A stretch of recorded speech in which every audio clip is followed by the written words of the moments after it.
went to the court, went to the courts about wanting to adopt the kid because the mother moved in with her, and Oh, then she, yeah, after about almost 2 years, she finally admitted that she was just doing it to be able to get the kid for the mother. It's like, Jesus. So they messed it all up. So now the woman that was fostering decided to adopt. So just kind of all the emotions with the kids was kind of like aggravation.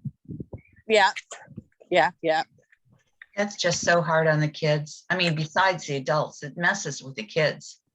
Oh, horribly. I have some teens that I adopted, and it took 5 years because 5 years? the mom kept petitioning, but she lost. Yeah. Wow. I have a cousin that has fostered and adopted a whole bunch of kids. Right. Over the years anyway.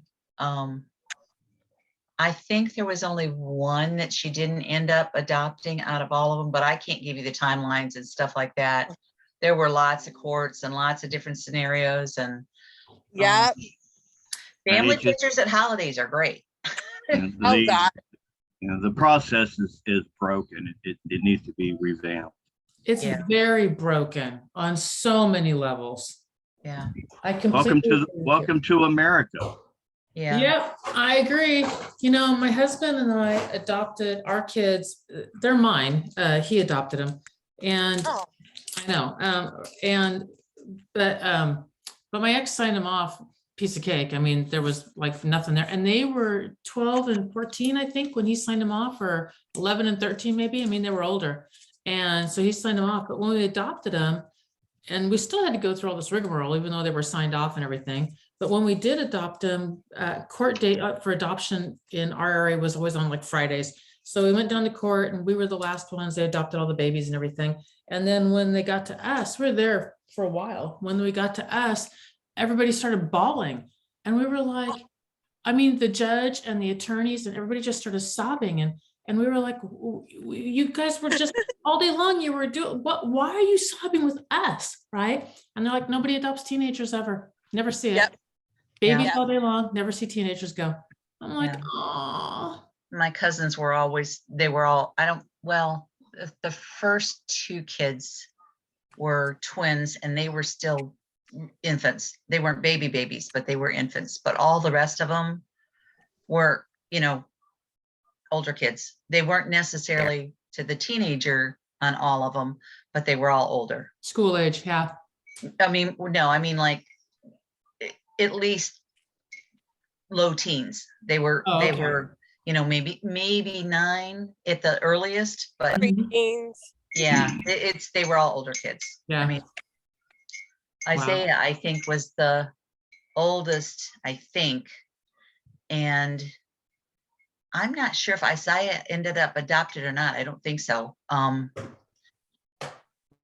It was the biggest challenge for all the family and all the kids, because he's a sweet kid. He's I don't know, 6 foot something, Oh, that's deaf, Oh.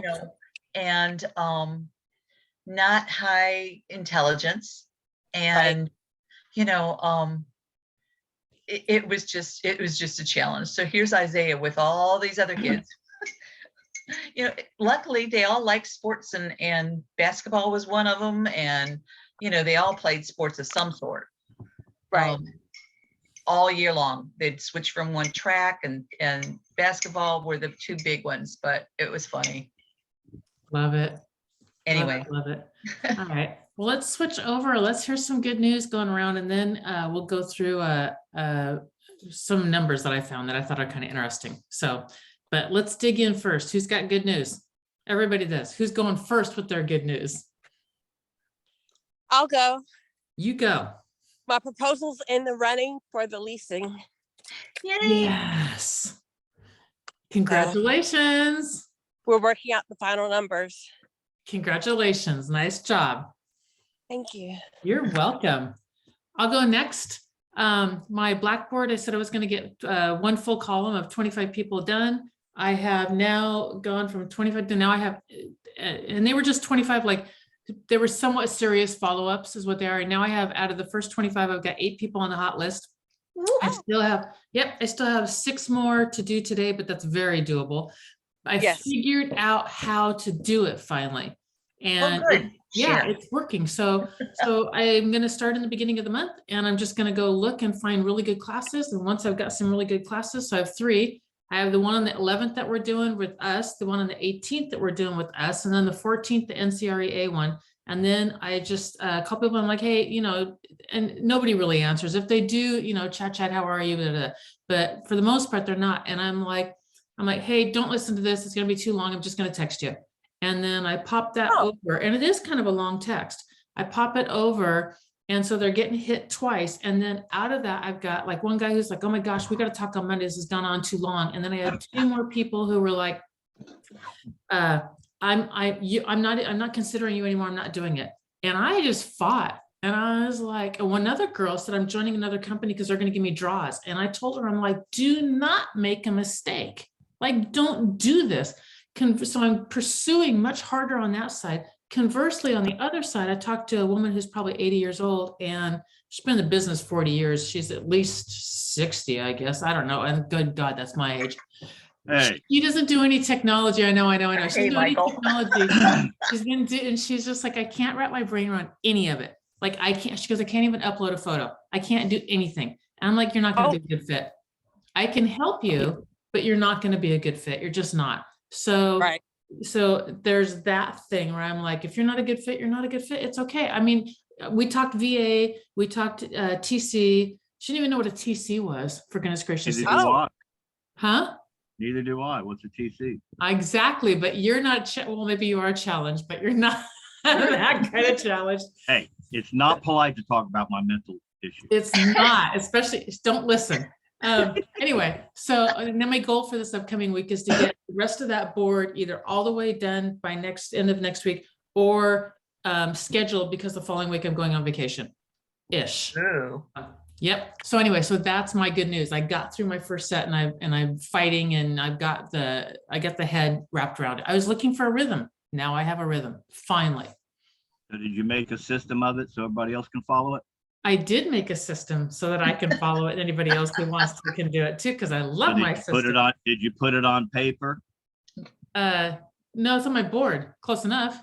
You need to put it on. We need a system now. We need a system. If it ain't in writing, well, we can review and understand it. It's an issue. All right, She I guess just told us, we my can understand that.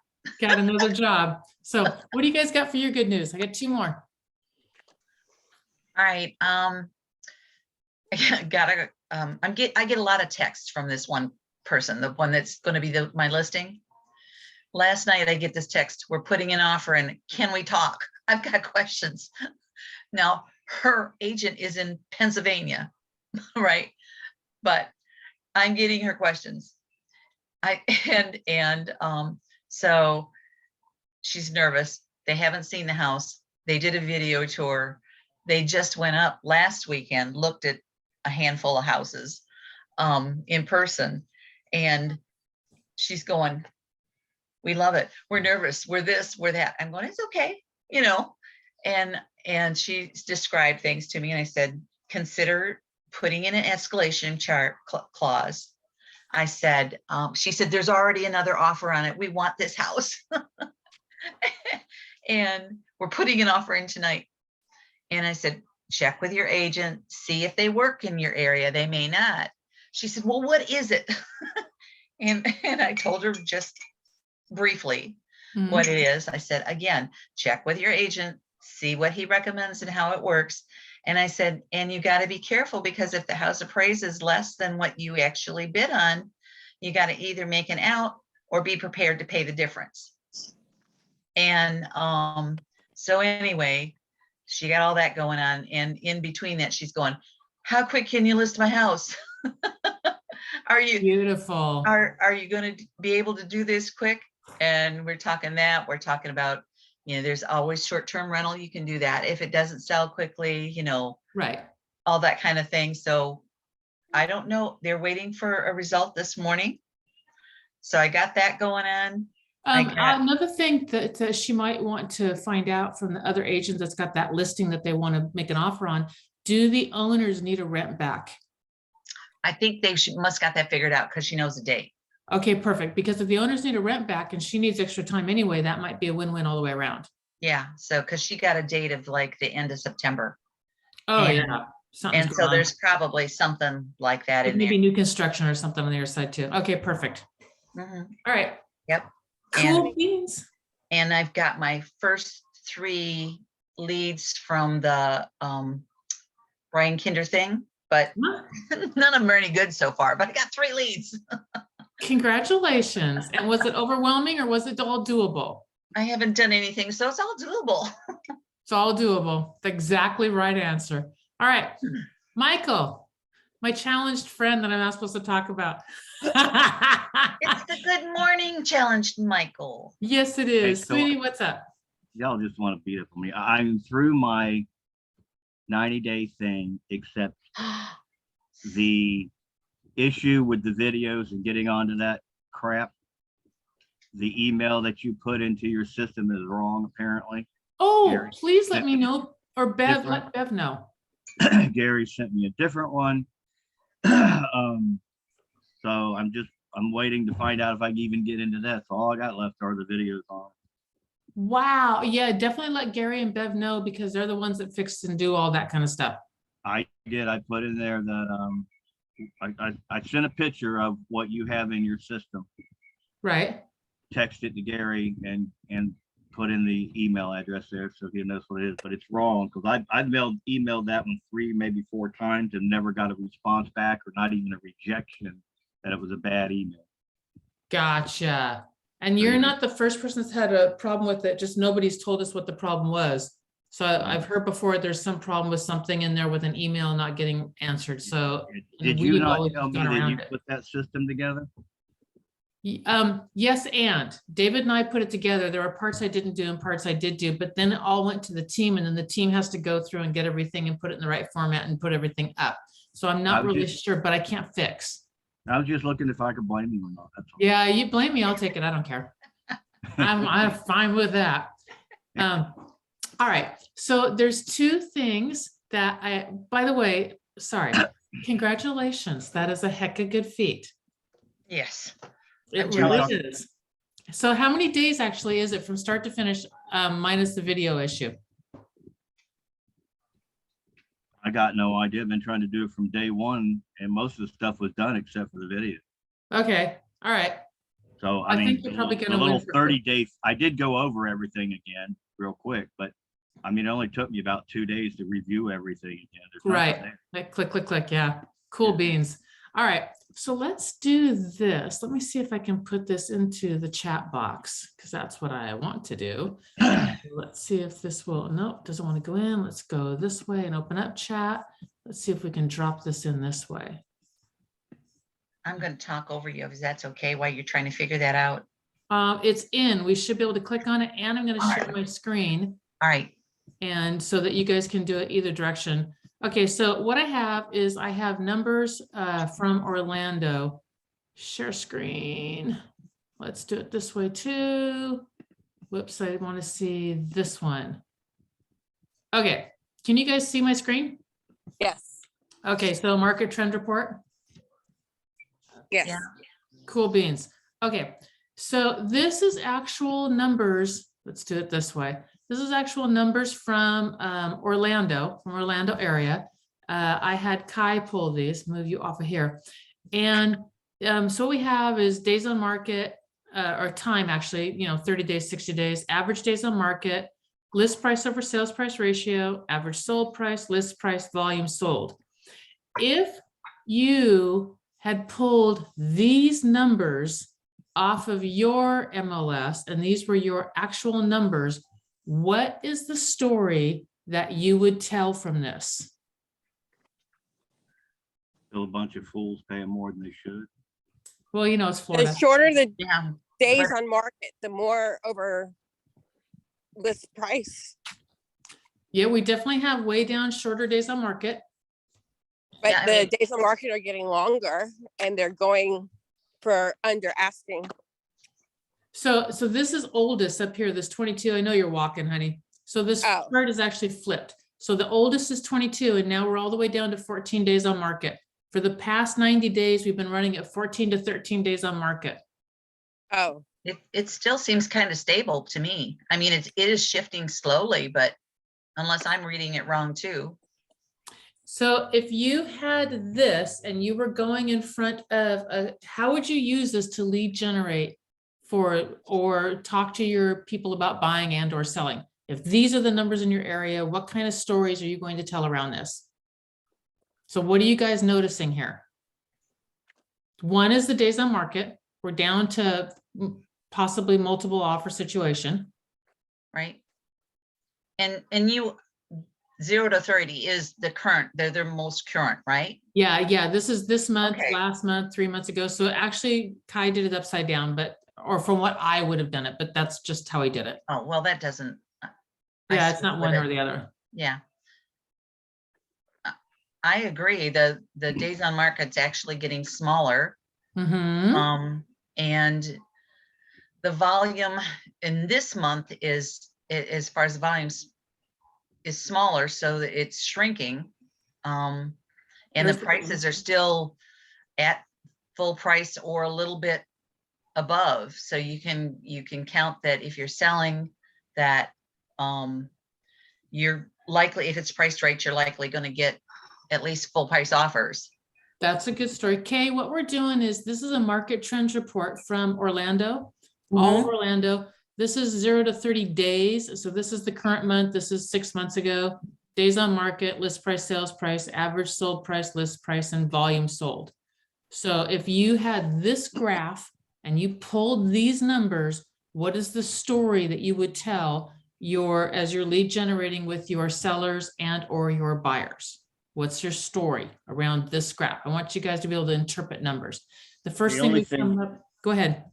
The only thing you're missing is how many are pending, how many are sold, and how many are on the market. Yeah, the last- this is not pending at all because go ahead. I understand that. Yep. But with those numbers, then I can tell a little better than what you're looking at, what the market can do, because I can take those numbers to show a seller and show them that the prices, well, I'd go about a different way. The first thing I would show is that they're getting asking price more because the agents are learning to price them now, where if the prices were selling for less, I would go and tell them that these sellers are picking an agent that doesn't know how to price a house. Yep. So I agree with you that this is only part of the story. And the other part of the story is what you're talking about is pending and actives. And I call that positioning. I call that a positioning report. It's just my name. That's all it is. This is just a snapshot looking backwards. And then as current as what most people will just pull a CMA, which just looks at the 0 to 30 or maybe 0 to 60. They don't pull a trends. And this is why I call this a trends report. So, okay. So somebody else hit on this also. I think it was Kathy, you said, and Michael too, you're roughly selling for 100%. So I don't think your story is in this column, although you could use the information. I think part of your story is in this column, this days on market. It's definitely there because we were in single offer situations, and now the likelihood of us getting into we're basically in multiple offer situations, at least some here in this market. So what else are you guys seeing in this report that is a significant difference or change that you could tell a seller or a buyer? And your average sold list prices are both, Much higher. yeah, Bingo, both up, bingo. in addition to that other stuff I said. Yep. So then, Yeah, there you so go. then my question would be, why are they high? Exactly. So that's part of it. So this isn't going to have, this isn't a deep dive. This is an overall, this is a 10,000 height, this picture from an airplane. So it's not a super deep dive. And obviously it's not a clear, it's like there's not a little tiny neighborhood or anything like that. It's an overall picture. So there could be, it could be that this number here is just there was a $6 million house that sold in Orlando, and $6 million houses never sell. I mean, that could be something here. I don't think that's likely because it's not a huge anomaly. It's a steady growth up. So that shows me that it's just a steady thing. It could also be that the smaller units, the inexpensive ones have sold, and now all we have left is the higher inventory. Could be that too, but we don't know without a deeper dive. But if I took, so Kai originally sent me this, and then he came in with a graph that showed the average list price over sales price and something else on the graph. And I'm like, it's not your story. This is roughly 100% every single month. I mean, there's only a variance here of 1.5% ish. I mean, that's really it. Well, a little bit more, maybe 2% total, but there's not really a variance there. Your story is right here in your average sold price. So I'm like, redo your graph. So I had him redo his graph and he came up with this. So this graph now tells a great story that I could take around to my sellers and my buyers, showing what your price has done. Because I want something that's done, something that's dramatic, and your dramatic story is here in this price. So if I was taking, so let me do it back to you guys. If you guys saw this graph, what would the story be? Let's blow this up a little bit. From an agent's point of view or from a seller's point of view? You're the agent talking to your seller.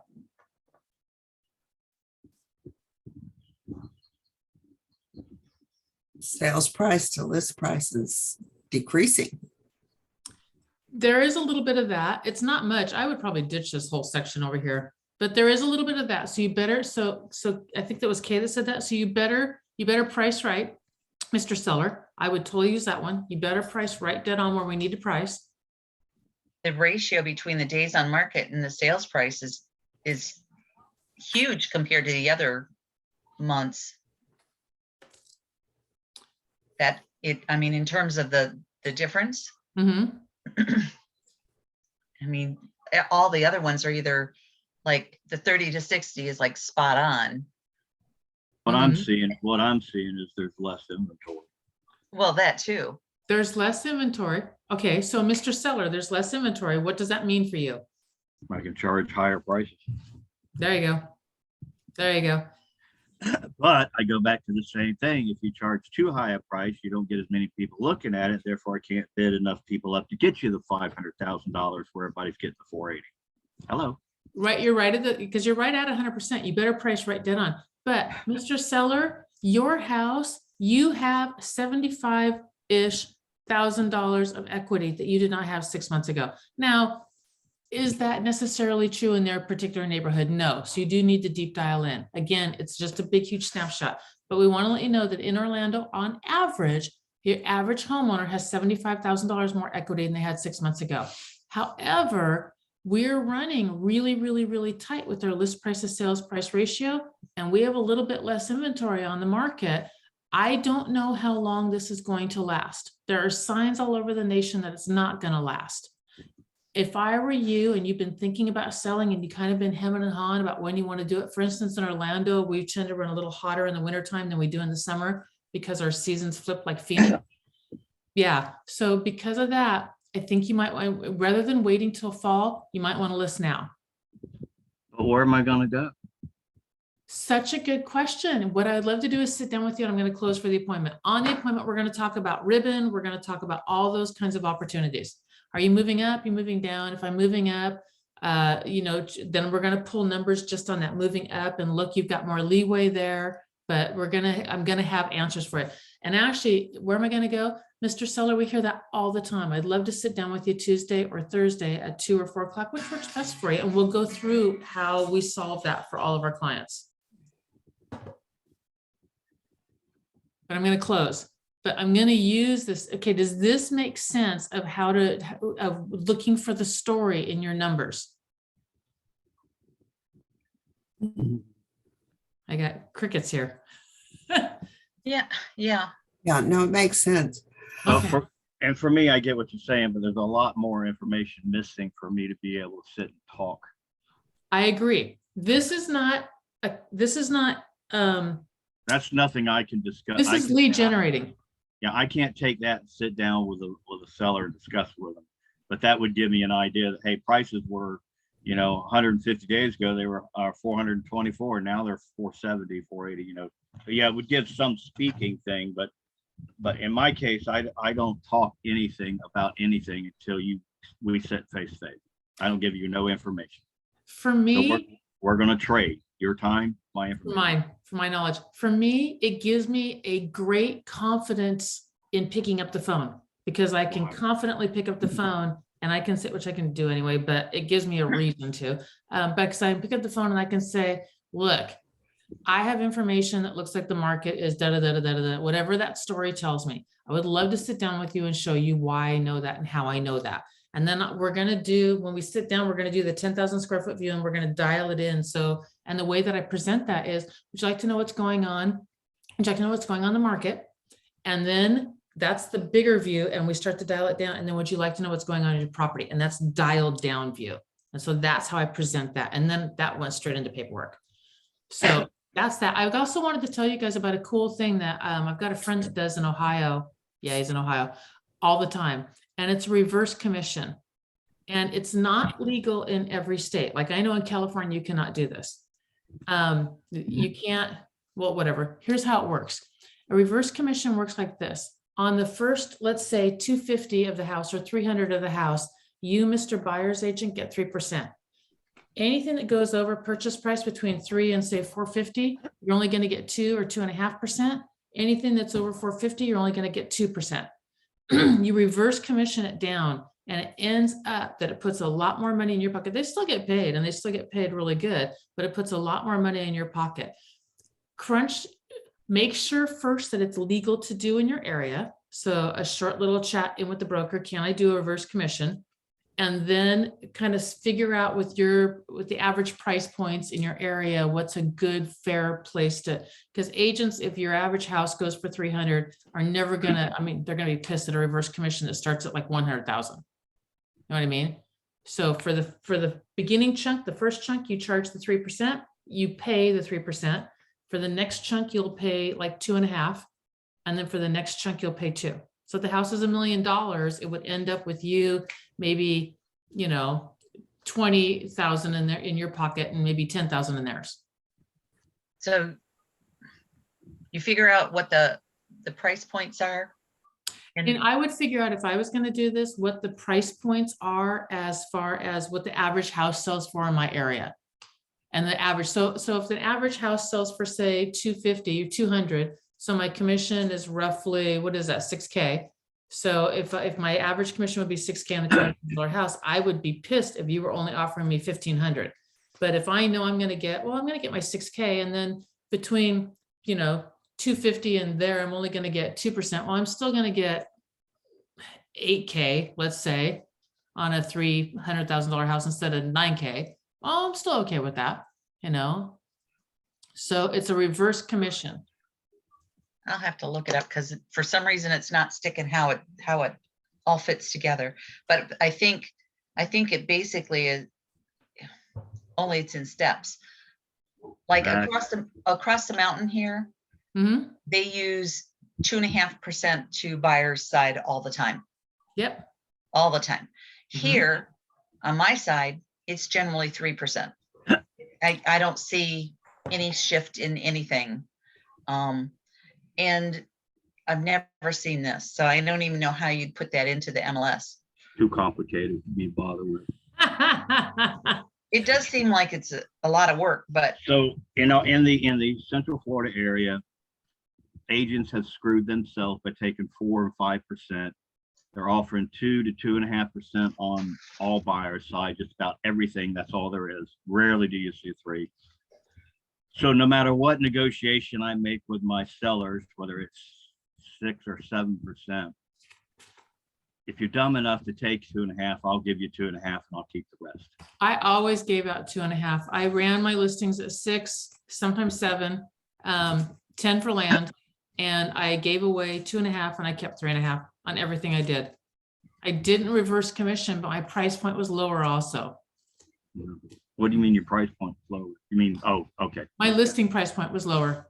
Yeah. Well, I take it on whatever. I go after 7 most of the time, and sometimes I'll take 6 depending on the conditions, but I don't discuss 7 with them. I don't discuss price until we decided that we're going to do business. Then I'll discuss price, because by that time I have all their information, what they need to make and all.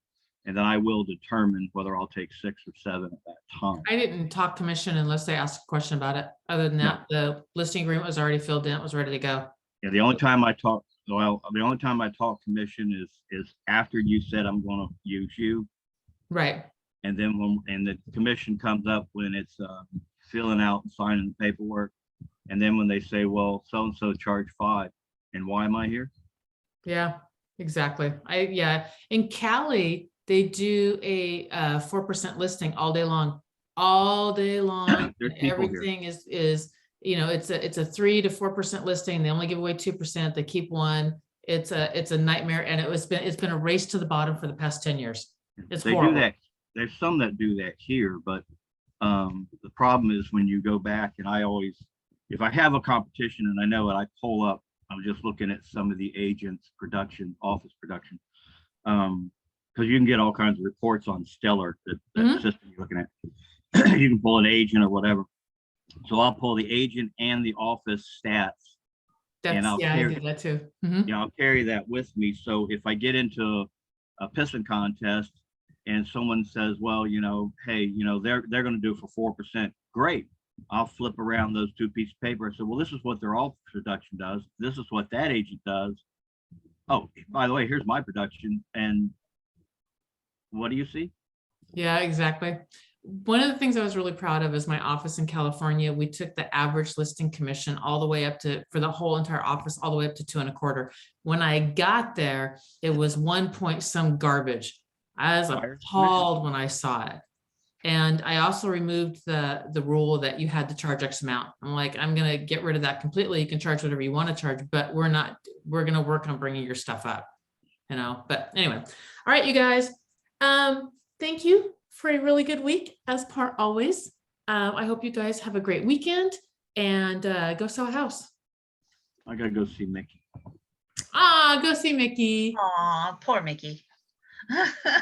You're muted, Kay. We can't hear you. I said, have fun. There you go.